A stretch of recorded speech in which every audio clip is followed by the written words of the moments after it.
Hello my friends and welcome, my name is Dennis and this is the latest update from Ukraine. Let's start this update from the Kursk Oblast. We have the confirmation from the deep state military map that Ukraine definitely reached the ground, including Malaya Lochna village, Pogrebki and Russkaya Porechnoye. Well, partially this settlement is under Ukrainian control, but Malaya Lochna and all of those small villages, together with kind of the big one Pogrebki, was taken by Ukraine. However, I must tell you that this update happened not just for the last 24 hours, no, this update I think for the last week or so from this particular spot, because I know that Russians were forced to leave this area, to leave Malaya Lochna, and now they're under the risk of being encircled in one more area to the northeast from the settlement. And we may compare this military map with the Institute for the Study of War. The picture is similar, or I would say mostly the same. However, if we go to the satellite image, I just want to check the gray zone, and here I can see it better. So for the last 24 hours I may state 100% that Ukraine moved expanding this gray zone.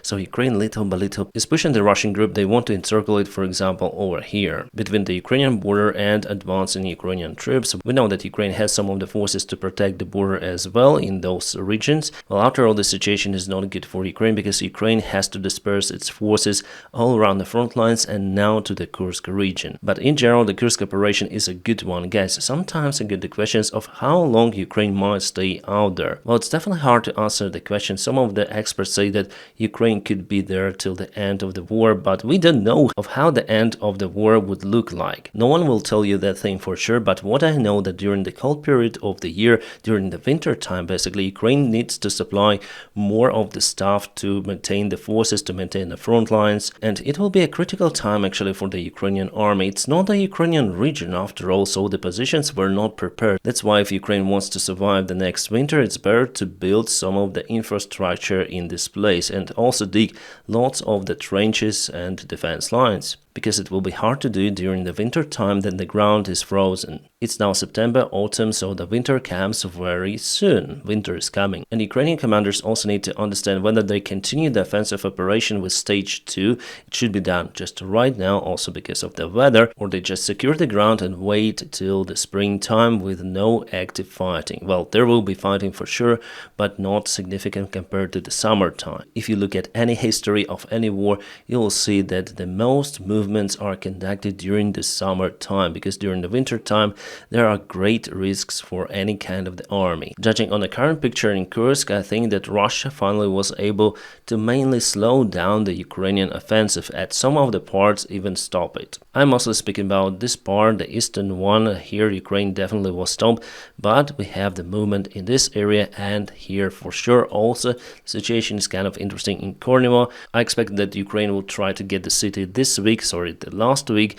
but it didn't happen. Guys, I hope you like the job that I do daily on YouTube, and if you want to support the job that I do, you may join my Patreon. The link for my Patreon page is available in the video description just below. Thanks for supporting my motivation. Guys, right away gonna speak about the front lines in Ukraine. Yes, I want now to make everything about the front lines at the very beginning of the video, and later on discuss with you the rest of the news which could be good or bad for Ukraine. So what is happening here? Just a little advancement of the Russian army towards this place. The deep state military map says that the Russians occupied Dolina, and enemy also advanced near Makivka. Makivka is over here. Well, before Ukraine was kind of the successful in this region, but Russia took the ground in Makivka. Well, we're gonna speak about this a little later with more details. And also Russia moves in Torek, so yesterday and today definitely we have the confirmation that Russia took the cemetery. But let's move to this region between Kurakhova and Pokrovsk and all of this front line. To review it, I'm gonna open the 3D military map, and here we have the confirmation that definitely Russia moved a little. You may see that here Ukraine actually has the advantage, taking the higher ground over this lower ground in the fields. There are also many of the war obstacles, so this area is actually very hard for Russia to advance, but nevertheless, if we zoom into this area, they also took this higher ground from the northern side. And judging on this military map, you may see that there is a greater risk for the Ukrainian armed forces being encircled in this lower ground. Because of that, there is information shared by Ukrainian channels that Ukraine is getting ready to withdraw the forces from this entire region to the higher ground. First of all, to protect it against the Russian assaults from the north and also from the south. And the second reason for now is to avoid this trap. Again, there is no official confirmation from the Ukrainian military command, but rumors are now being spread, and sometimes they're quite correct, based on my experience, at least from the channels they're coming from. They usually give this information ahead for Ukrainian society and for our allies to stay calm about this possible scenario if it happens. Like it was, for example, with Avdiivka, and then many say that Ukraine will leave Avdiivka with its forces, and many hesitate to believe in those rumors, but finally Ukraine made the step. So I believe that here Ukraine will also do it because the risks are quite high for the large group of the Ukrainian armed forces. But I think that it will not happen until Russian forces cross this river near Krasnohorivka. It is not an easy job for them. At first they need to go towards Kurakhove to take this ground, and only after it cross the river in this tiny spot. And yes, we have some of those remarks that Ukraine is planning to withdraw the forces to the higher ground from this lower ground to avoid the encirclement. While judging on the Pokrovsk operation from the Russian side, if Russia takes Pokrovsk, for Ukraine it would be very hard to supply this region. Well, it's already kind of hard. The interesting events happen in Karlovka. This is the small village, but it was important because there is a road crossroad. The road is coming from this area and also goes towards south. The Deep State military map published a very big article about the case. I'll translate it into English and I'll publish it on my Telegram channel. By the way, my friends, you may check out my Telegram channel just in the video description below. The 11th Ukrainian Separate Brigade was protecting this settlement for a very long time. The 11th Brigade, or it's better to say battalion, was moved to Karlovka several months ago. The commander of the battalion was changed and the new one was able to organize the operation of his unit. They were able to defend Karlovka for a very long time, but Russians managed to penetrate Ukrainian front lines in other directions, for example in Kalinova, and they went to attack on Karlovka from several of the directions. In that case, the commander of the battalion took the only possible and right solution to withdraw his forces from Karlovka. His battalion had losses, but mostly they managed to escape. Also, they had limited supplies to repel the Russian strikes, and the commander of the battalion is quite talented commander. After all, he was able to reorganize the job of his unit, and the bad thing that now Ukrainian High Military Command accuses him of leaving the positions without the order. They dismissed him from the position, but the rest of the soldiers are not okay with this decision. They're demoralized by it. Again, the full article with lots of the explanations presented on the Deep State military map. You may read it out or I'll translate it as I told you, and I'll publish it on my Telegram. You'll see many more colorful details and the attitude of the high Ukrainian command towards the talented commanders. So I don't really like the case, but with the help of the social awareness, because people repost those kind of the news that something is not right, I hope that the situation with this particular commander will be resolved, because soldiers are quite okay to serve under his command. He really takes care about their lives. And actually it's not the first time I see that picture. Also it was in Pokrovsk, in other settlement, and our guys haven't received the order to withdraw from the place by the time they were already encircled. So they had to break through encirclement during the night time, and it was really risky. They waited till the last minute. What it tells us, and again the information comes from not just Deep State military map, but from other military analytics, that Ukraine in some of the places of the Pokrovsk front line lost their control or the awareness of the real situation on the ground. I already told you about the structure of the Ukrainian army. There are many of the chiefs and they constantly change, which brings the miscommunication sometimes. I believe that the high military command, the highest, they didn't know about the situation. As for the Pokrovsk city itself, well, Russia didn't move towards it for the last 24 hours, so the distance is mostly the same, nearly 8 kilometers. As for the south of Donetsk Oblast of Vuhledar, Russia ceased their attack attempts. Yes, they still try to reach the settlement. The last night they used lots of the artillery fire, and that's it. They didn't assault with their forces towards it. But in the future, obviously, they will try to do it. Firstly, they want to occupy Vodane, from what I see from the picture. There is the chance, big chance for Russia to occupy it. After it, they're gonna move towards Vuhledar from the north and directly from the south. And the place where Ukraine was successful not long time ago in Makivka, well, here in the south, actually, Russia moved a little. It is today the gray area expansion. It's not yet under the full Russian control, but the area of the fighting expanded gradually. Also, we have the confirmation from the other sources that Russia definitely moves fast in Poros direction, taking village after village almost every day. Guys, I'm monitoring the situation on the front lines, and I haven't seen this picture for a very, very long time. Even in Avdiivka, the picture was different. There, Russia was much slower than it is now in Pokrovsk. The General Commander Syrskyi confirmed that the situation in Pokrovsk is really critical for Ukrainian army. Yeah, he said difficult, but I'm saying that it's critical because they don't say lots of the stuff. I mean, the Ukrainian military command still wants to calm down the society, but we know the real picture. It's far from to be good in Pokrovsk direction. Now, the Western media sources say that Russia has all the chances to occupy Pokrovsk this month. For example, we may find it in the Forbes article. They try to predict the future, as I sometimes do on my channel as well. But after all, it's kind of the hard thing to do because no one thought that Ukraine would start the Kursk operation. So we'll see how it goes this month. Still, Ukraine has the chance to stop the Russian assault towards Pokrovsk, but this operation requires lots of the resources and immediate action. I'm telling you the story as it is because I have nothing to hide and we need to be adequate and truthful reviewing the situation. After all, I have to tell the truth because without it, people won't believe me. Right? But I want to tell you also some of the good news that the Russian offensive goes with heavy losses. We're gonna review the losses statistics right after this video, and here is the Russian BMP, I guess, and it was hit by a Ukrainian tank. So with this high pace of the Russian army, they're unable to secure their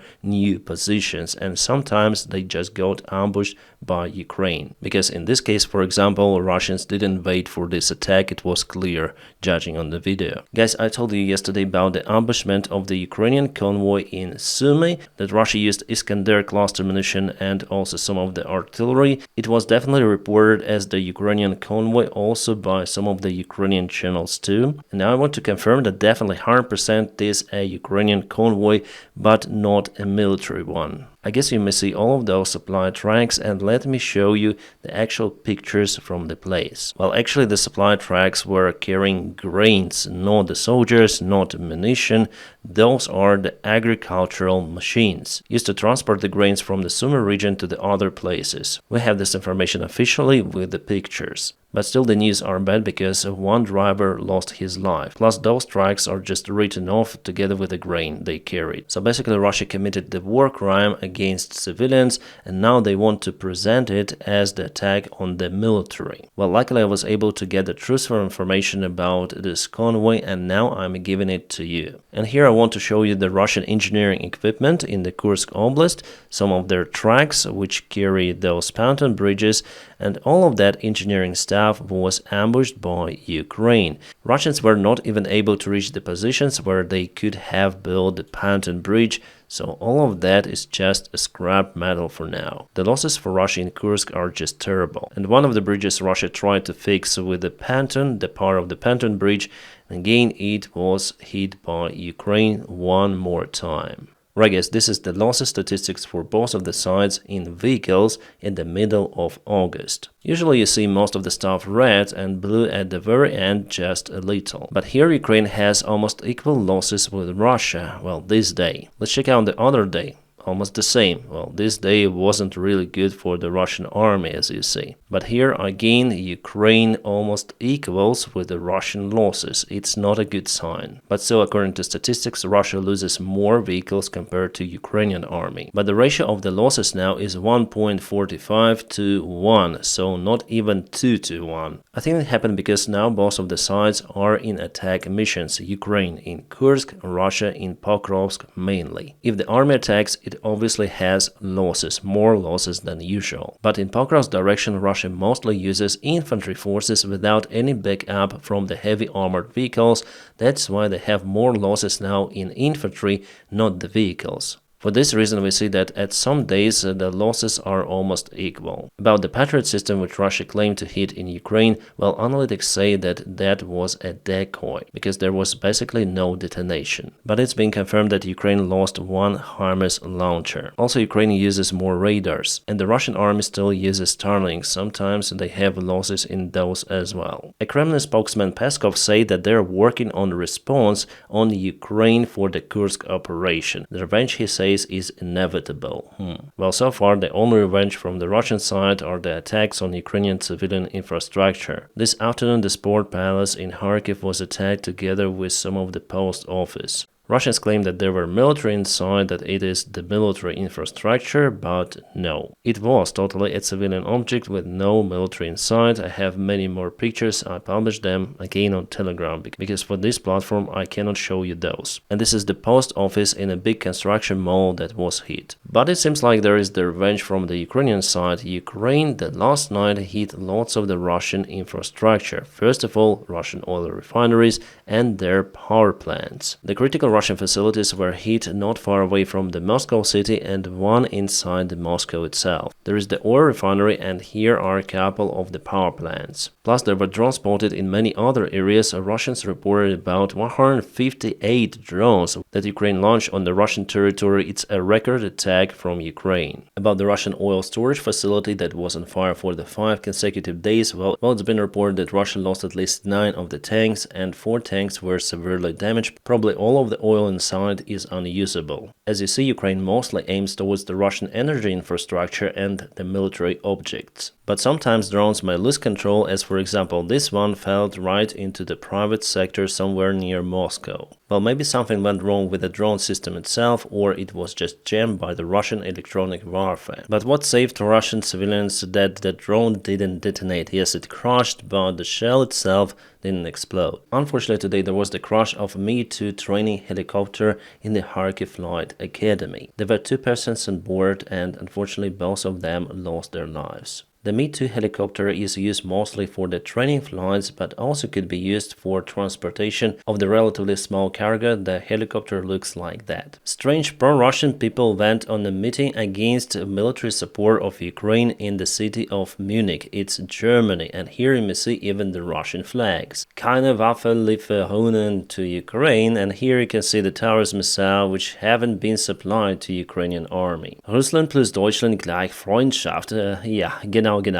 And they show 2 of the beers. One is German, this one is Russian. Those guys have absolute no brain. Maybe those are ex-Russians or the immigrants which came to Germany. If you guys tell me that it applies only for Germany, but no, those are the meetings in the United States of America against the military support of allies in UK. Hitler has not attacked us, so why to attack Hitler? Why not peace with Hitler? Europe for Europeans, America for Americans. Indeed, kind of the strange meeting, the human nature did not change. And there are lots of the people like that, especially in the Eastern Germany. You can see the result of the voting for the political parties in Thuringia region of Germany. Here the far-right party got 33% and is victorious. The party is AfD, the Alternative for Germany. Alternative für Deutschland. Actually, this party is dangerous for Ukraine because they follow the Russian narratives and they're against the military support of Ukraine. As you see in this region, before leftists got the majority, but now the far-rights took the lead. The Chancellor Scholz party is not even in the top rating of those elections. But the thing is that the population of the eastern regions, except of Berlin, is kind of small relative to the western Germany. In the lands of the eastern side, the Alternative for Germany will probably win in many of the lands, but in the west, I don't think so. It is way more decisive for the Germany itself, basically because of the population and the industrial production. Everything is located mostly on the west, and just few of the important facilities or industry productions are on the east. It happened because Germany was divided as the result of the Second World War, and the western side of Germany is obviously more prosperous because it was supported by the West. The East was supported by the Soviet Union, and many of the people there still have this kind of the old Soviet mindset, especially with immigration wave after the Soviet Union collapse, or right before it, so there are many of the Russian immigrants in this part. And actually it's a wake-up call for all of the Germany that their policy might be influenced by those people. Well, not just only the policy, but the national security of the country. But I'm sure that Alternative für Deutschland will not win the parliament elections, the Bundestag elections in Germany the next year. Guys, I'm gonna keep you updated on situation in Ukraine. Now please don't forget to press your huge like to this video. By doing so, you help me a lot, and I wish you all a peaceful sky wherever you are. Have a great time.